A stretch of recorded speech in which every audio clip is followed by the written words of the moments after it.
Have you ever noticed how Facebook groups for digital nomads and expats tend to be very prickly environments with lots of negativity and lots of people commenting things that they wouldn't actually say out loud to someone to their face? Well, let's analyze the subject in a little bit of depth here.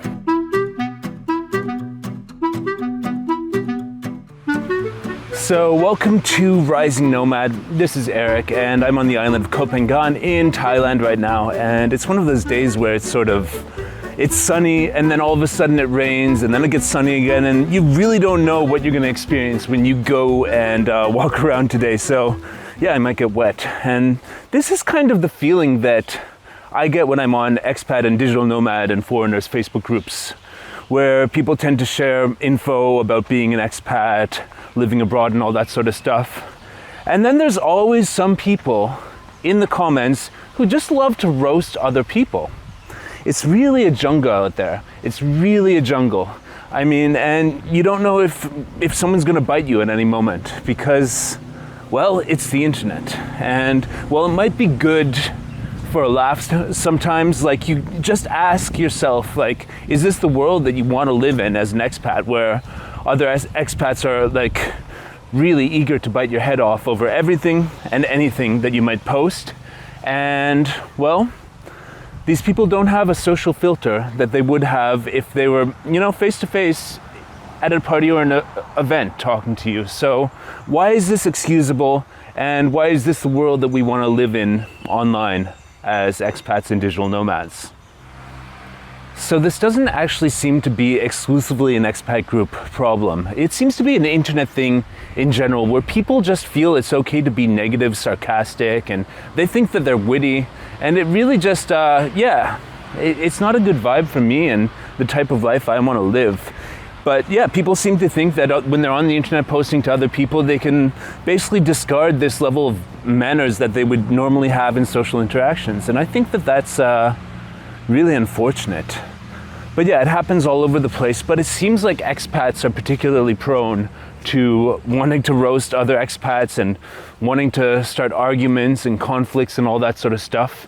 And it has to do with the situation that you actually find yourself in as an expat. But actually, we need to give credit where credit is due. Facebook and a lot of these social media platforms like Twitter and all this stuff kind of incentivize conflict. They tend to show you the posts that are most likely to agitate you, get you to engage in sort of conflict and stuff like that. And that's the era we live in social media, because they realize that can help them, make people emotional, which makes them more susceptible to marketing. It helps get people obsessively engaged in using their platform, and a whole other rewards for the social media platform for designing algorithms that will make people want to lash out at other people, make people get outraged at the opinions of other people. So it really is inherent in the platform, and that's one of the main reasons this happens. But there are also some aspects of this that are really specific to expats. So let's talk about that. One of the reasons that a lot of us became expats is because, well, we didn't really feel at home in the countries where we grew up or came from, or, the different places that influenced us made us actually want to leave those places.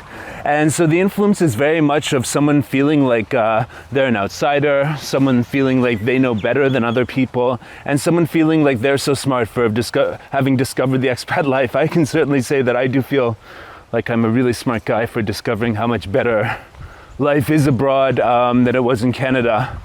But my choice in life is to support people who basically have made that choice, rather than try to cut them down and feel better than them.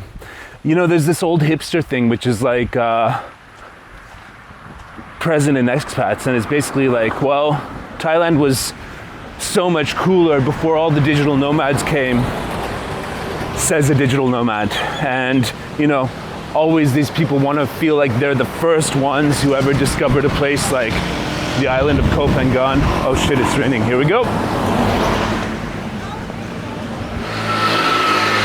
So they want to feel like they were the first ones to discover, Thailand, Koh Phangan, Chiang Mai, you name it, Belgrade, Tulum, whatever the place is where they happen to find themselves. They're the OG of expat life in that place, and thus they have to be a little bit condescending to those people who are coming later to the party. And they might be the moderators of groups and feel an immense sense of snobbery and superiority towards other expats. They remember when laundry was 20 bahts for a load of laundry, and us suckers are paying 40 bahts, and they still know a place where you can get it for 20. And you new kids with all your money coming from your digital marketing remote jobs, you don't know how to live. You don't know how to live like a real Thai person. That sort of superiority. And I sort of get the sense that a lot of people just aren't really that happy with their new lives, and it's not as great as they thought it would be. After the honeymoon stage of being an expat, people are just sitting there, and a lot of their bad habits that they were looking to leave behind have followed them to the new location. They realize that basically, life is real in another country. You can't look at it forever through rose-tinted glasses like you did when you started moving abroad. And, some of the things that are missing from your life, your personality, and all that sort of stuff, guess what? They're missing at your new expat place as well. And so the tendency to be bitter, the tendency to lash out at other people, and the comfort of doing that from your position in the back lines as a keyboard warrior without actually having to have any possibility of facing any real consequences for typing mean things to people on the internet, it's quite appealing to these people. Okay, so I'm sitting under a shelter now, so yeah, this should be better.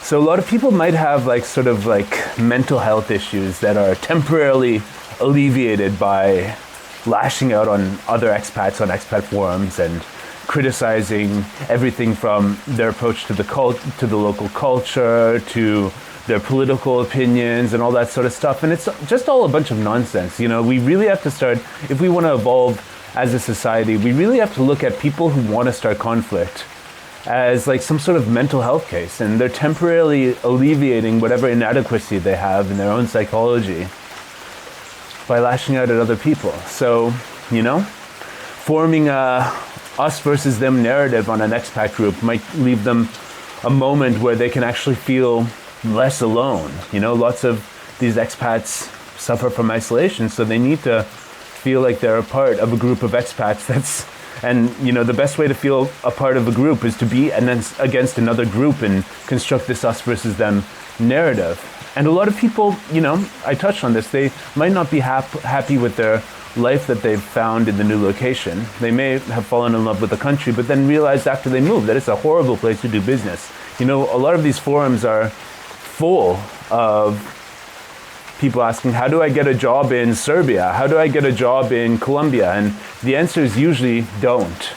And it's a very realistic answer that I give a lot, especially in Serbia where I've lived the most, because the local economy just sucks. And if you come there looking for a job and say you're from, a Western country like the UK, Canada, USA, Australia, you'll be very disappointed. You might never have even wanted to be an English teacher, but you might find that that's the only job that's actually available to you in the new country, and that the wage is not going to be the standard of living and eating out every day and just the standard of living that you have come to enjoy from your previous existence in your home country. And despite the fact that you're surrounded by this beautiful and exotic and fascinating culture, the fact that you can't really make ends meet successfully just makes you very stressed out. And when you see other people who seem to be making it, or other people who seem to be asking, how do I make it, or anything that triggers that wound that you have, that's painful. And it might feel just a little bit better if you type those negative contents, sarcastic, prickly things that you just don't even think about before writing in the expat groups.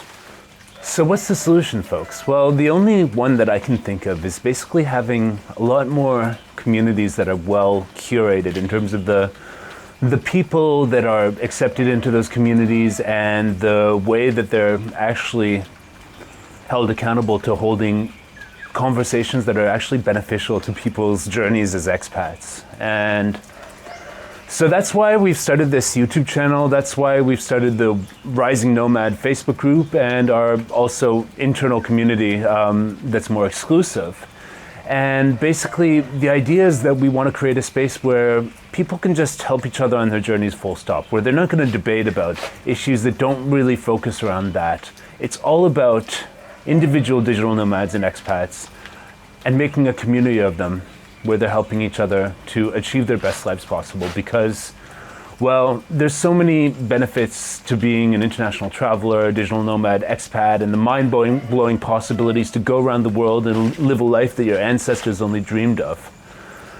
But let's face it, it is lonely out there, and it is possible to just end up really isolated. And so what I want to do with Rising Nomad is put together a site where you can meet other people in a curated way and be a part of a community that really everyone's committed to just being there for each other and not falling into these patterns of conflict and hating on other people like a lot of these expat groups have. So please just subscribe to this YouTube channel, go on Facebook, the link is in the description, join our community there, and there will be more information about our sort of inner circle type of thing where it's super like friendly and everybody's actually got an intro video so you can see exactly who they are. There's no hiding behind avatars, and everybody's got a profile picture which is their actual face, and you know, we've got community managers who really invest their time in connecting the right people in the right sort of way. So thanks a lot. My name is Eric and this is Rising Nomad, and yeah, feel free to share this video the next time you see someone being unduly prickly on Expat or Digital Nomad Facebook group. Thanks a lot, and I'll catch you later.